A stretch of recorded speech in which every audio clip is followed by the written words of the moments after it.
Coming up in this episode of In Clear Focus. Everybody does semiotics all the time, every day. Consumers do this when they encounter your brand, your advertising, your packaging, your corporate website, or whatever it may be.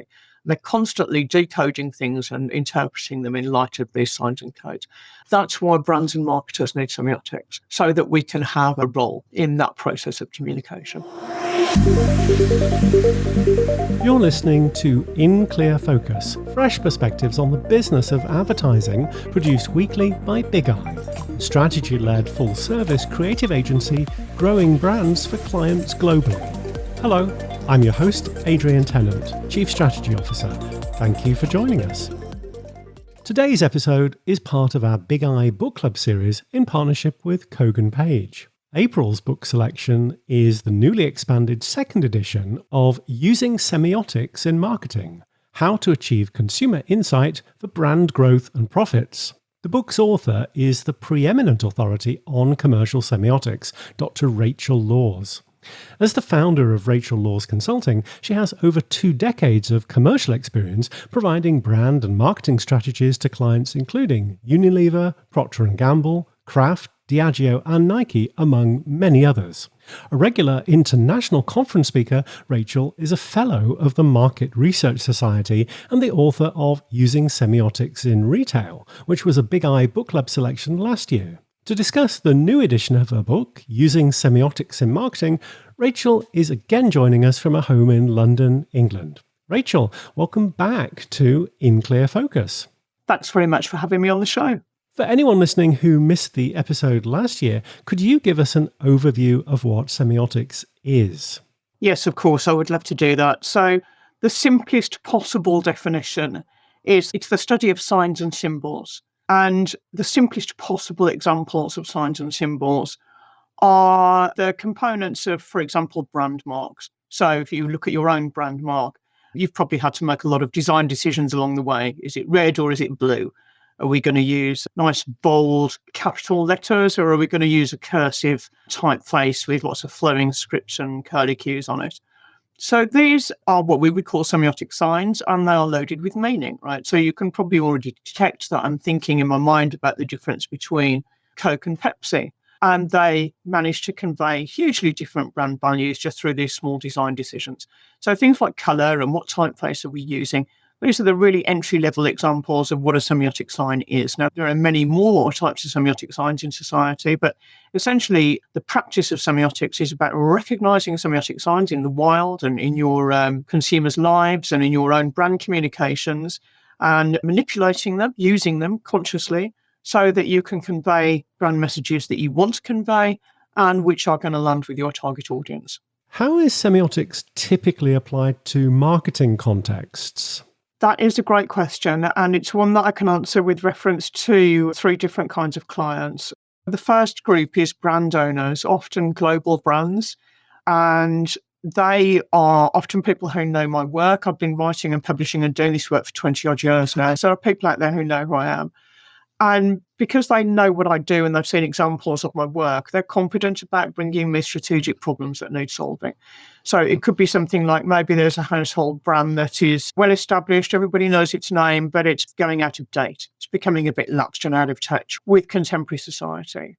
Or maybe they're looking for opportunities for innovation, as it's so often the case. They want to think up some new products or new services, or they want to identify some new markets they could tap into.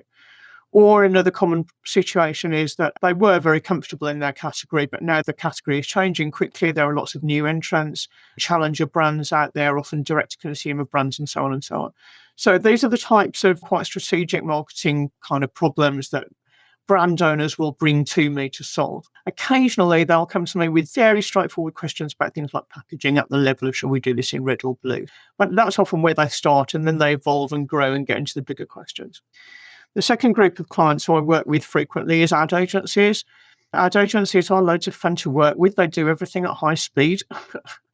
And they frequently will find themselves in competitive pitch situations where they need to come up with original ideas at a short notice. And often, it's as if that were not enough of a challenge, they're expected to come up with original ideas concerning some quite everyday things, right? Processed cheese and laundry powder and that type of stuff, right? So because semiotics offers a lot of tools for thinking, I've got a good track record of being able to come up with winning ideas at speed. So for me, this is a fun challenge. It's a bit like short order cooking, but you need to make a dish that's new and different every time. So that's another group of customers I work with. And the third group of clients is market research agencies. Just the usual situation is they're doing some qualitative research, maybe they've done some depth interviews, and they will often share a selection of transcripts with me because I can see things in those conversations that might otherwise go unnoticed. This is partly arising out of the tools that Semiotics equips you with, but also just because I have a lot of general knowledge that I can draw on about psychology, history, culture, anthropology. I'm saying these things not as a way of saying, look at my hobbies, but because continuing education in all of these subjects, in my view, is a requirement for being able to do semiotics and keep getting better at it. The first edition of Using Semiotics in Marketing was published in 2020. You've added a lot of content for this expanded second edition, including 3 entirely new chapters. Rachel, what prompted you to update it? Yeah, that's a great question. So we're 3 books in at this point. So there's a story here that links these 3 books together, right? So the first edition, Using Semiotics in Marketing back in 2020, was a book that I'd waited years to write. I just waited until I wanted to do it and the time was right in my own mind. I could have written it many years ago. It needed writing for a long time. What it does is provide a self-contained course in semiotics for marketers and market researchers. We can discuss what kinds of things it teaches you to do, but let's just say for now that it goes a long way beyond analysis of data. So it's essentially the first edition then was a kind of handbook or a guidebook, a self-contained course in semiotics for anybody who wanted to learn how to do it. Now, the second book then concerned retail, partly because there was a lot of interest in that topic. Unilever very kindly contributed a lot of content to that book and generally endorsed it and helped promote it because I improved sales for them in the area of shopper marketing.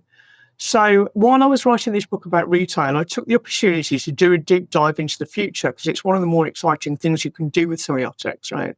Is to form an opinion on where we're heading in the near and more distant future. So I wrote like almost the second half of the book on retail is actually about the future of retail, also about the future of humanity, about the future of cities and urban living and all that type of stuff. When I was researching and writing this material, I essentially uncovered a lot of problems that people were enduring, a lot of pain out there, a lot of anxiety, loneliness, depression, depersonalization, which is a really interesting topic, and various other problems that people are encountering right now. Like marketers usually like pain points because where there's pain, there's an opportunity for us to do something about it. I wanted to not stop at pointing out problems. I'm a great big believer in using semiotics to find solutions. One of my personal rules of thumb is that if consumers are having a problem, they're probably already on the case finding ways to solve that problem. And so I set myself this challenge of finding out what kinds of solutions and coping strategies people have identified for themselves. How are people finding ways to be happy? How do they find ways to preserve their mental health, to have good quality relationships, to feel safe in the world, to feel that society is moving in a good direction, to feel that we're making some progress. This is quite a challenge if you look at the state of the world, right? The planet's on fire, there's a widening gap between rich and poor, COVID hasn't gone away, etc., etc. There's a lot going on. There are plenty of reasons to feel despondent. So I wanted to do a deep dive into how people are attempting to resolve the situation for themselves, because as marketers, that's what we can learn from. We're not going to be able to, most of the time, come up with something that's miraculously better than the solutions that people have already developed. It's just a case of identifying what those solutions are and then building them into something, making them into something, using the assumed wealth and power of your brand to really build something positive. So in retail, I identified several problems, and in the new edition of marketing, I set out to find how people are building their own solutions to those problems and what marketers can learn from that. The book starts with a tongue-in-cheek quiz designed to reveal the reader's cognitive style. Rachel, can you explain why it's important to understand one's true generation? Yeah, I think it's really important not to take this too literally. I mean, I have a sense of humour, and to some extent, this quiz is just me joking around. It's a fun little multiple choice quiz. I think from memory, one of the questions I asked was, imagine that you're in a situation where a co-worker has somewhat of an emotional breakdown at lunchtime in the break room, okay, and reveals a lot of their personal problems to you. How do you respond to that? And the options are things like, well, I'm sympathetic, but I really think they should talk to HR, through to all this emoting is making me uncomfortable, but I managed to make them laugh with a few on-point jokes. So there's that, through to I feel really happy that they felt safe with me and were able to share their feelings and we were able to talk about it in a respectful and compassionate way. So these are, just to put a simple gloss on it, attitudes which are characteristic of different generations. Now, again, we don't need to be too literal about this or too set on it. It's really just a way for me to use a fun, engaging little exercise to actually get people to then accept what I have for them, which is some quite heavy-duty theory about metamodernism and Western culture and why we like this. But having said that, as much as it's an easy entry point for thinking about Western culture, there is also some value in it. We can clearly see that there are generational differences have emerged over the last several decades, and that can sometimes make it hard for people to understand each other. So for me, one of the reasons why I went looking for metamodern theory was because I wanted to understand what was driving all of this change. We can see that people behave differently now than they used to. I wanted to know why. I wanted to know where the Be Kind movement had come from. I wanted to know something about the sudden ascendance of identity and all of these topics because they're connected together. And so I went to find some solutions. And so this little fun quiz, I hope, is an engaging, light-hearted way of getting people to join me in exploring this question of why has the world changed in this particular direction. Using semiotics in marketing is designed to be a practical manual. What are some aspects of conducting consumer research and developing creative ideas using semiotics that you cover? Yeah, I'd be really happy to talk about this. So as I mentioned, this book, Using Semiotics in Marketing, is a self-contained course in semiotics for marketers and market researchers. So you might say, well, there's already books out there on that. And that's true. There are some really good ones as well. But the books that are out there tend to focus almost entirely on the business of analysing data. And this is a very exciting and engaging activity. And it's the part of semiotics almost everybody starts with. So you'll take some item of packaging or a bit of advertising, even better if you've got contrasting ones that you can compare. And you start sort of picking them apart and looking for semiotic signs and figuring out what they all mean. Now, this is super fun and it's a great way to get going. But for people who are academics, they're often very advanced in thinking about semiotics, but they, by almost out of necessity, they don't have loads of business experience or marketing experience. And so that is why these enormously instructive and helpful books, which we couldn't do without, are often focused solely on the kind of data analysis element of things. But as anybody who's ever done consumer research knows, there's a heck of a lot more to a market research project than data analysis. And so this is the first book, and I think as far as I know, the only one ever printed on semiotics, which takes the reader, it takes them on a complete journey from starting with, I have a business problem, we might need some consumer research, maybe we need semiotics, I don't know. It'll take you from there through how to write a brief, how to write a proposal, how to plan a project, including things like, do you want to include some fieldwork? Do you want to meet some consumers? What kind of sampling are you going to do? 3 different ways to do the analysis, how to then write a report concerning your findings, how to quality check that report and make sure that you're saying something that's both true and helpful, and also how to publish and debrief.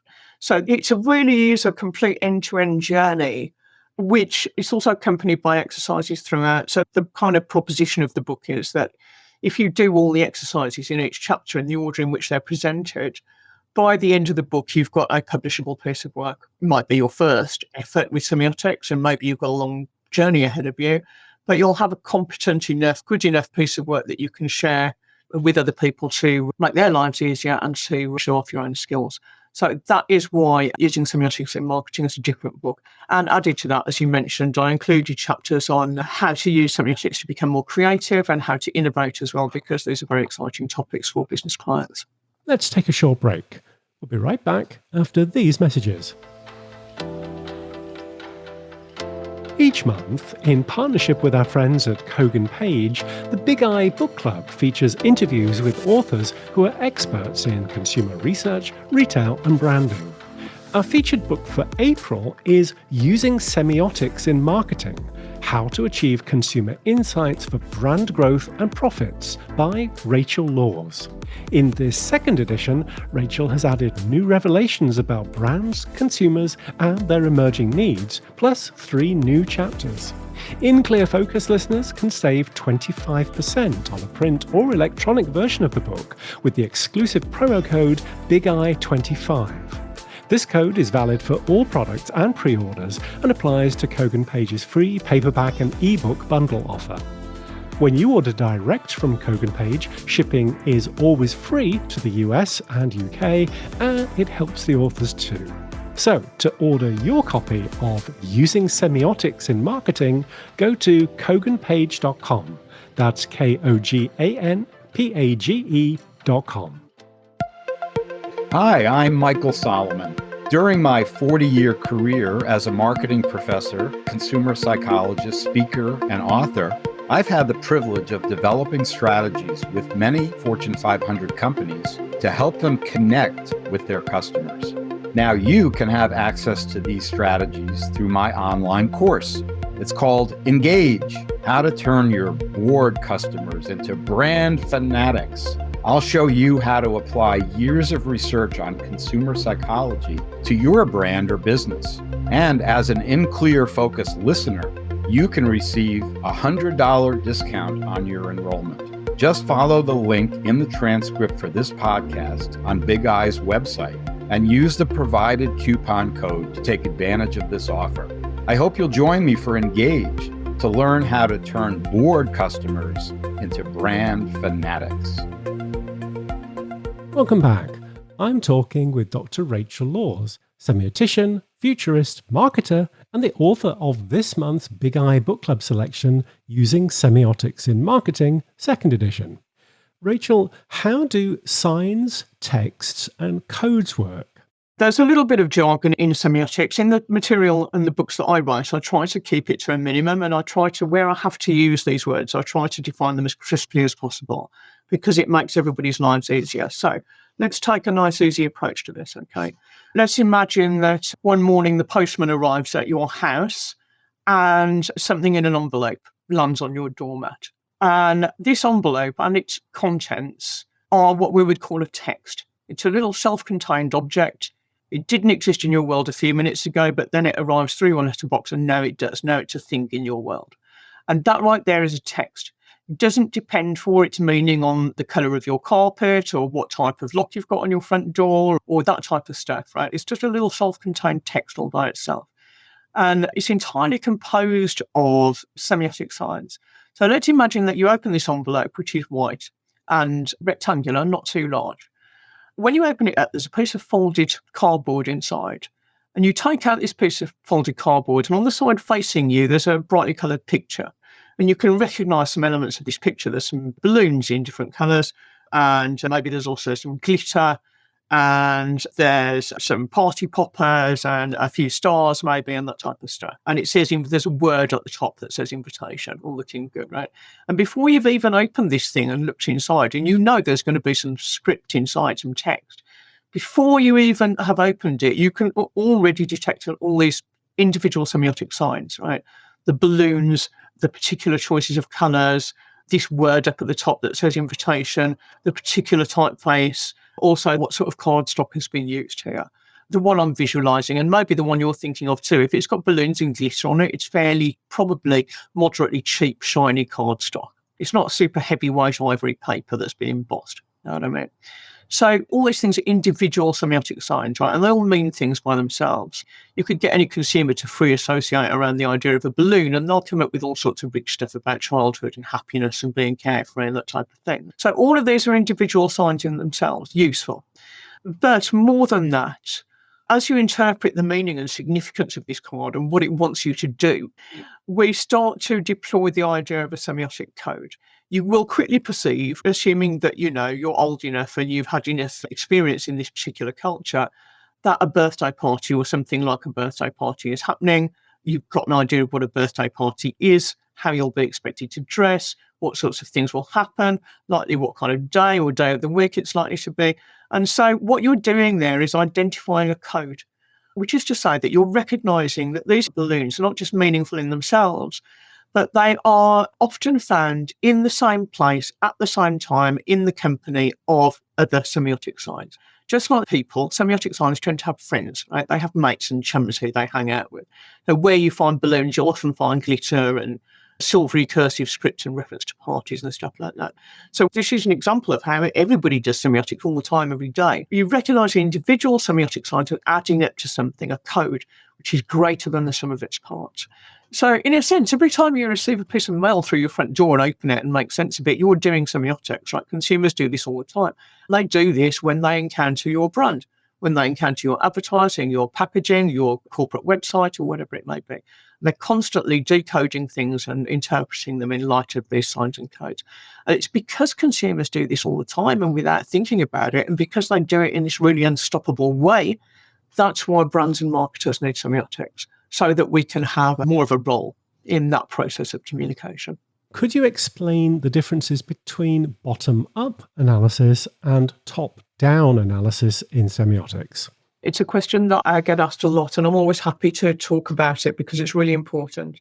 So a couple of times already in this conversation, I've characterised a situation where you might be a newcomer to semiotics, either as a practitioner or as a buyer of research. And I've said a couple of times now that when you're a beginner, you're going to start in predictable ways. The common scenario is that you might start with decoding packaging. It's the easiest possible thing that you can do. And honestly, a lot of practitioners will stop there. They will collect a few texts, identify some signs and symbols, sort them into codes, and they will stop there. This is an activity which, in my view, is one half of semiotics, which is called bottom-up semiotics. And you can perhaps see why it's called bottom-up. We start with very tiny little units of communication, like semiotic signs. We figure out what they mean, and we gradually work up to something larger, often identifying codes. So there's something I want to say at this juncture, which I think is important. I'm speaking to you if you practice semiotics, okay? I know this activity is easy and fun and useful. I know. But if we stop there, then our client is justified in asking how this is different from, let's say, a focus group exercise.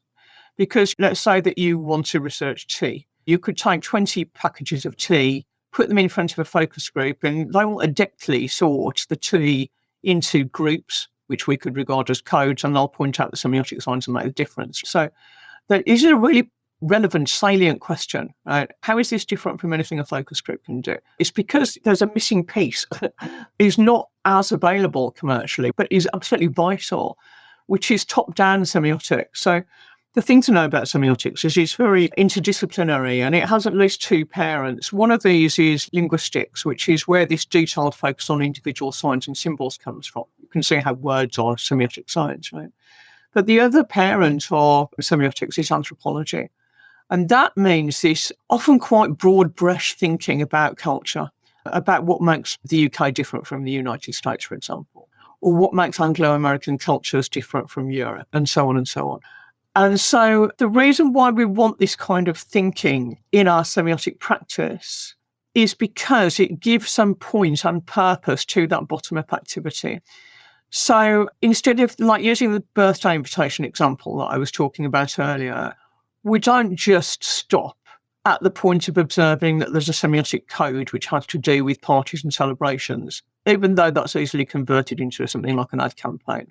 Using a top-down approach, we are then invited to consider what in fact is the status of, let's say, birthdays and celebrations in this particular culture for this particular market. How does it differ in other parts of the world? How does it differ historically? How might it differ in the future? And what kind of, I want to say, philosophical experiments can we do with this idea?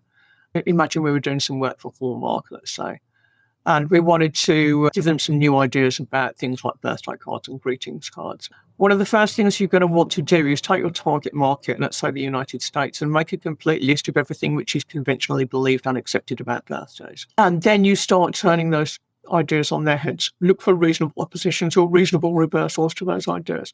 All the time you're trying to break out of the frame of common sense. So you can break out of it by going to a different point in history, by going to a different part of the world, by going to the future, and you can break out of it by philosophically crash testing the foundational beliefs about why birthdays matter and what a celebration is. And all of these are ways of giving you a fresh point of view on familiar subjects. And now you've got some real power in your hands. Now you can really start to develop creative ad campaigns.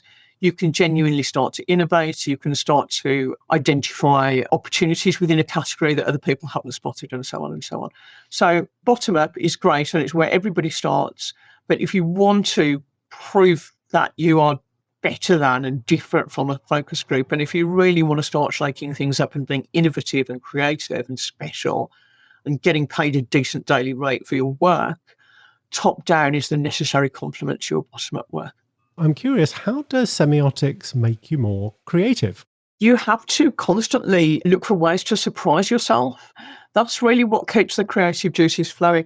Like when semiotics was first taking off, people used to sometimes talk about it as desk research, which was always a description that I felt really uncomfortable with, because yes, you're going to have to sit at your desk at some point. There's going to be a lot of reading and there's going to be a lot of writing of PowerPoint decks. And so there is going to be sitting down. But to describe it as desk research is really to miss the point, I think. The thing is with semiotics, it's a lifelong commitment. You can't just do a bit of packaging analysis for a couple of hours at the office and then forget about it the rest of the time, because you're never going to make any progress, you know.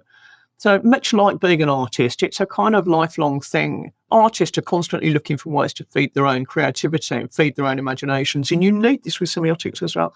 The key question in semiotics that I use all the time when I approach anything is to ask myself, where have I seen this before? It could be a visual image like in somebody's ad, it could be a mission statement, it could be a strapline, it could be just an interesting turn of phrase or an interesting expression on someone's face, right? And one of my first questions is going to be, where have I seen this before? So you need to give yourself as many reference points as possible in order to answer that question. So obviously that's why you want to read a lot, but you also want to have as many different experiences as possible. You want to go out and meet people. You need to travel as much as possible and see the world as much as you can.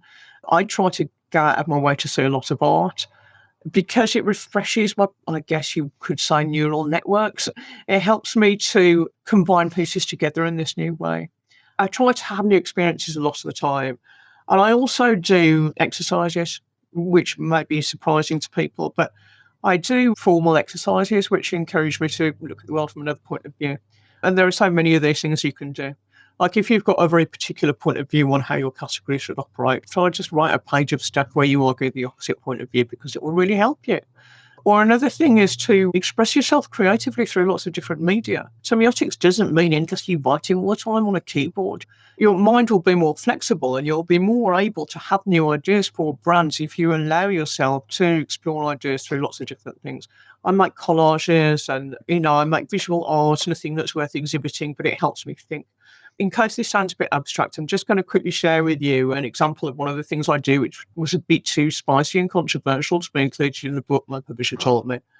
So one thing that's really fun to do that I really recommend if you're trying to explore a category is to take your client's brand mark and apply it to some ads, not just competitor ads, but ads in completely unrelated categories or even at different points in history, because you'll learn something. So one of my students did this. I mentioned that I do some academic work from time to time. So at the time I was teaching a course on creativity for business students at Regent's University. One of my students did some excellent work where her brand of choice was Heineken. She worked with physical media, she was printing and cutting out and sticking bits of paper together. And she cut out the Heineken logo and essentially made stickers out of that and applied these brand marks to lots of other ads with interesting results. So one was like an early 1980s ad for a campus talking about how to get babies to be quiet. Another one was an ad from the 1960s for, I think it was Lux soap, featuring a woman lying in a bubble bath surrounded by pink bubbles, with a big pink bow in her hair. I think she might have had a telephone in one hand, and it was a message about kind of self-care and self-indulgence. So doing this is a really interesting exercise, because when you apply your client's logo to another ad, you'll find that it'll either make sense or it won't. Right? When you try to read it, which is what consumers do all the time, when you try to read this new text that you've created, it will either make sense or else it won't. And if it immediately makes sense, often with humorous results, then you've learned something from that about your category. about, in this case, about alcohol consumption actually as a form of self-care, about relaxation and pampering, and about its pacifying and soothing abilities. Rachel, could you share a couple of case studies from your consulting work where using semiotics significantly impacted your clients' marketing strategies? Last year, I was a finalist in the Business Impact Awards, known as the Bobby Awards, along with a client of mine and a market research agency called Narrative Health, and they operate in the pharmaceutical space. So together, we were nominated for this award for business impact. So the client was a company called MSD, and they make drugs that treat cancer. And it's important to realise, I guess, that you could have the best cancer drug in the world, but if people are not willing to take it, or if they're disengaged from their own healthcare generally, then they're not going to be able to benefit from it. So the business impact of this piece of research that we did together concerned identifying and bringing on board new segments of consumers who, for whatever reason, are disengaged from treatment itself and from their various treatment options. And I want to say that, in fact, this situation is not limited to cancer. It's a very common problem across pharmaceuticals and healthcare. So people will try things and start out full of hope. They get diagnosed. They're initially dismayed, but also sometimes relieved, and also sometimes full of hope because their doctor's telling them that there are treatment options. And then they try a few things and they get burned out. And then they're resistant to trying anything new because they'll take this attitude that, well, we've tried this before, nothing works, I'm doomed, and so on and so on. So this is a known problem across lots of different healthcare situations. So I mentioned earlier that sometimes people will share transcripts for me to look at. As you can probably tell based on the things I've been saying today, semiotics is very concerned with the stories we tell ourselves. And because we use these stories on a daily basis to build the world that we live in. Like I was describing about the birthday card earlier, and probably if listeners are from a similar culture to me, you could picture a lot just from those few words.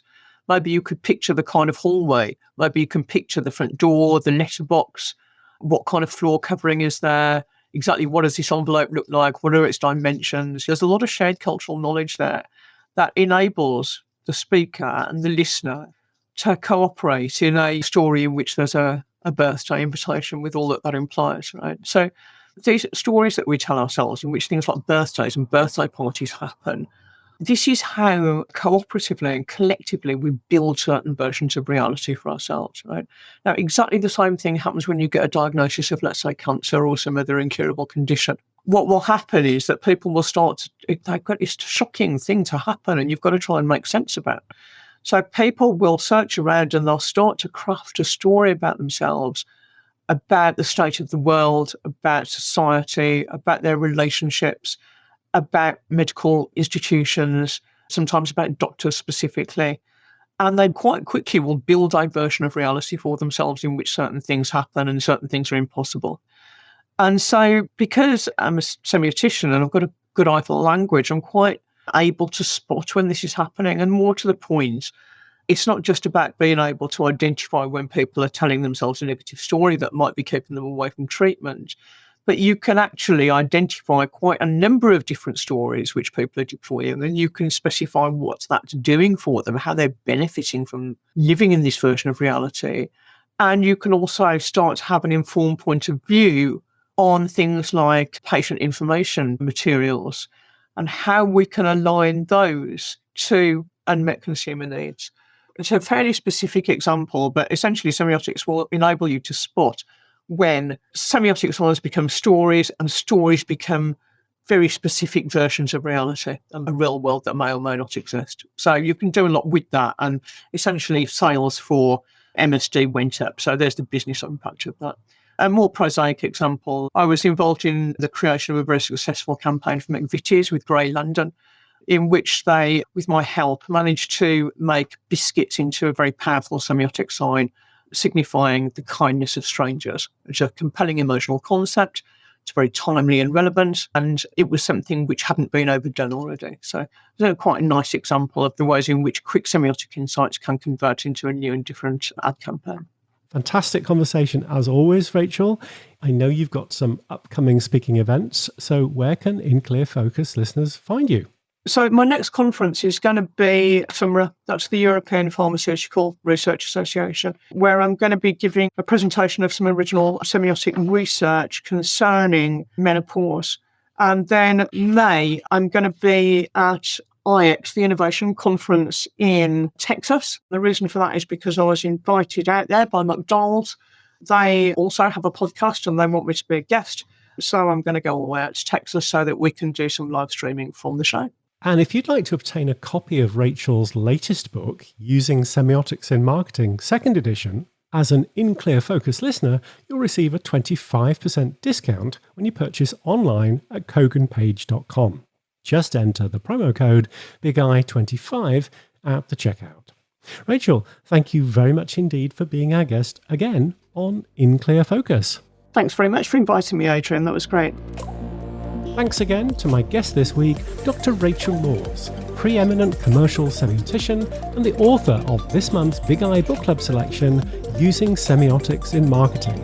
As always, you'll find a full transcript of our conversation along with links to the resources we discussed on the Big Eye website at bigeyeagency.com. Just select podcast from the menu. Thanks again for listening to In Clear Focus, produced by Big Eye. I've been your host, Adrian Tennant. Until next week, goodbye.